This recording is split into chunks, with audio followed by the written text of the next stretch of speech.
Right, let's get this absolute nugget finished off. Alright, so now the brakes are done, I'm gonna pull this wing off, see if I can straighten some of this out. As I mentioned before, bolts are snapped at the bottom of this one, so it's riveted on. So I'm just going to drill those out. There's one. There's the second.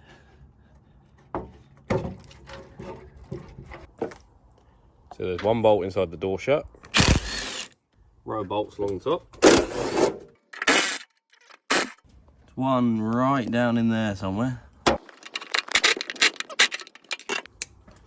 You have to undo this bumper bolt to get to one inside there. Undo this screw that holds the bumper on. Slide the bumper forwards out of the way. There's one here. Now, if I remember correctly, it should just come off. So basically, I'm just going to hit it with a soft hammer for a bit, see what happens.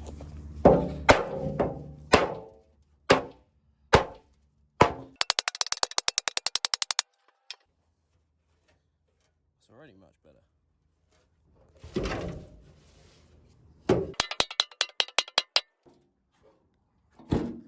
That's by no means perfect, but it's a lot straighter than it was.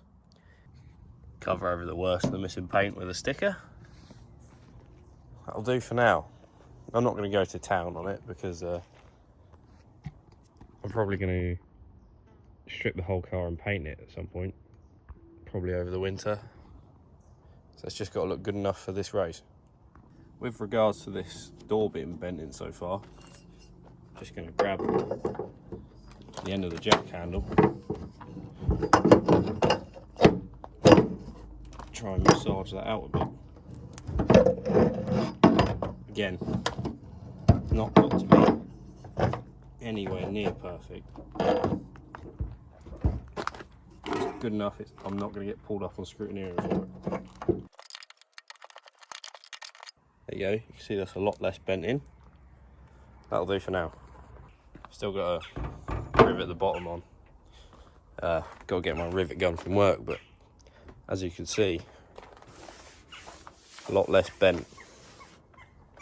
Now, of course, it wouldn't be one of my cars if it didn't require copious amounts of welding before I can even do anything with it. So the back of the sill there was all rotten, so I had to cut out the manky steel and clean it all up and fabricate some panels.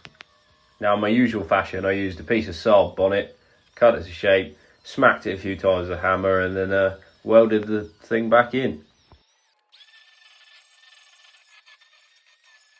There's a rare sight right now of me using a ruler. So Mark 1 and Mark 2 Mazda MX-5s are notorious for rust. Inner and outer sills, inner and outer rear arches, chassis rails. Luckily this one's a Unos import, so it's pretty good by MX-5 standards. Obviously you can see that the arches are rotten, but what car that's 30 odd years old hasn't got some rust here and there? If in doubt, give it a clout.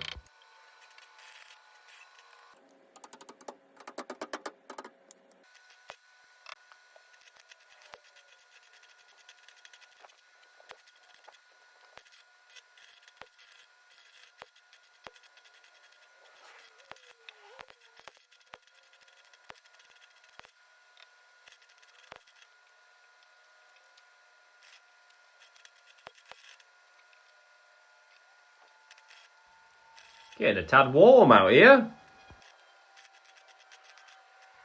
Sitting down on the job again, I see.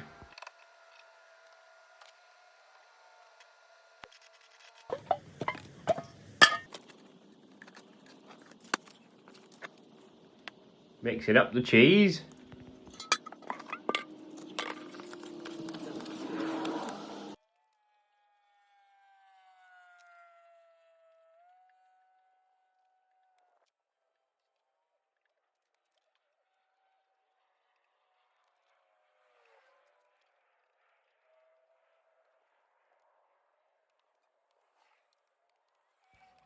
That's the first layer of filler on the old turd.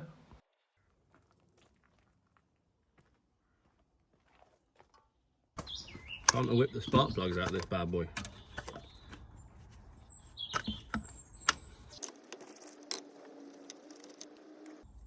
Oh yeah, that might have something to do with the reason it doesn't like to start.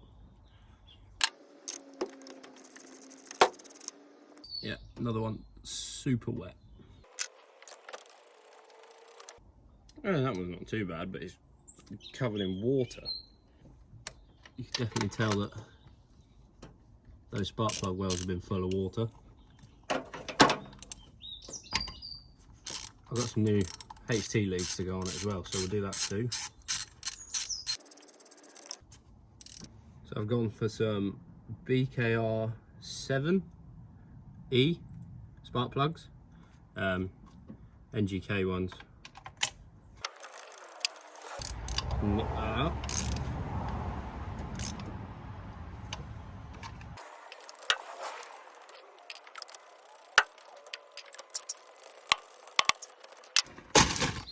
Now I originally got these for the Super No, which is the 1.8, but they should be fine. And they're yellow.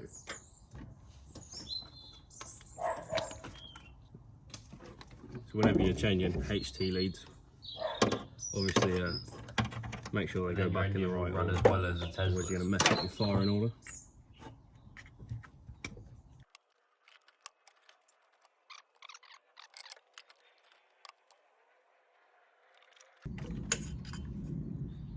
Helps you put it the right way around. Whoa, look at that, looking much better already. Right, let's see if the old piece of poo starts.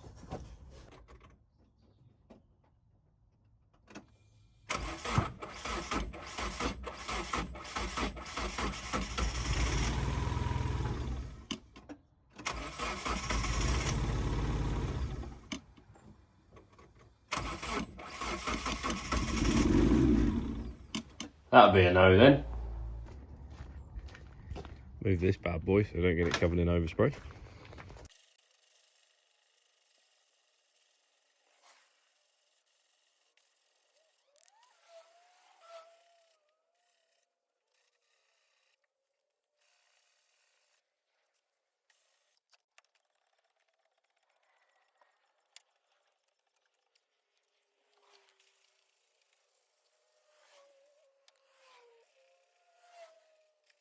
Alright, so I'm going to take the boot off this because I want to prime all this and then paint it.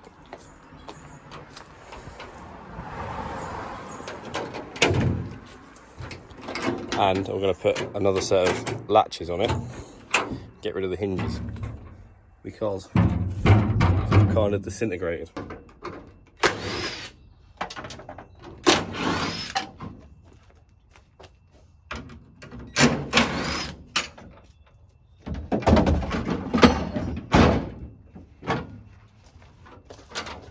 Right, now that's off, I can start masking off the inside. As you can see, it's gone rusty in here as well, so I might have to weld those up. I'll move on to something else for a bit while I let that dry.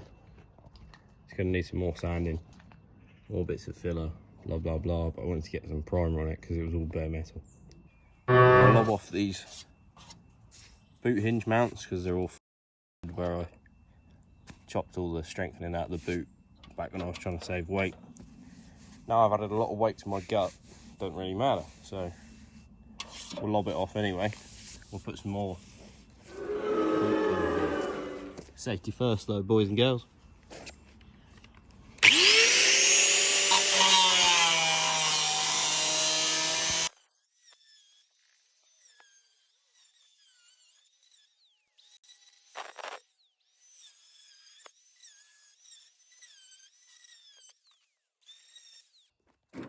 So you can see where the boot bracing used to be, and obviously that's gone. Might just lick a bit of primer on there, stop it going even more rusty, and we'll fire some holes through it. Lovely jubbly. Alright, put that bad boy back on. Precision fit, that is.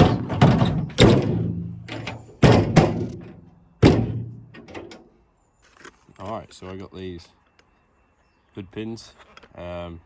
Fairly sure they're not actually Sparco ones, because they were about £8 off eBay. But, good job. And, with the fastest colour.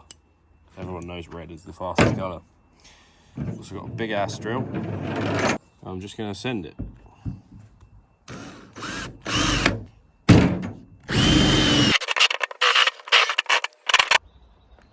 These feel particularly low quality. I don't know if you can see that on the video. Look at the wobbliness of that nut. Whoa. Workshop supervisors on the case.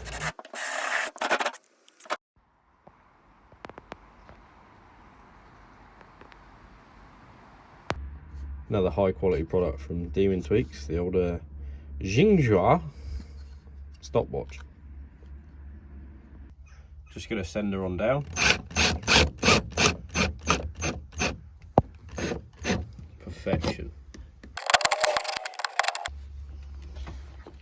Beauty. Slap that in there.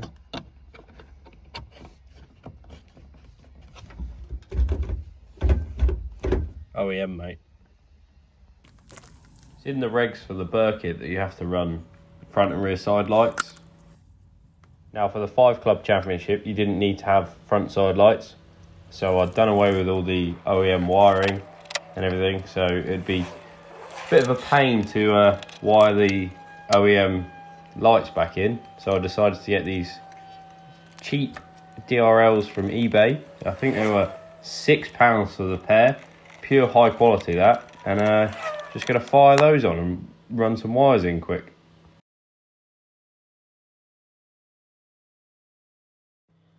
So I've got a couple of coats of silver on the rear quarter there, a couple of coats of lacquer. It's not even the right colour, but hell, looks a lot better than completely stoved in rear quarter panel.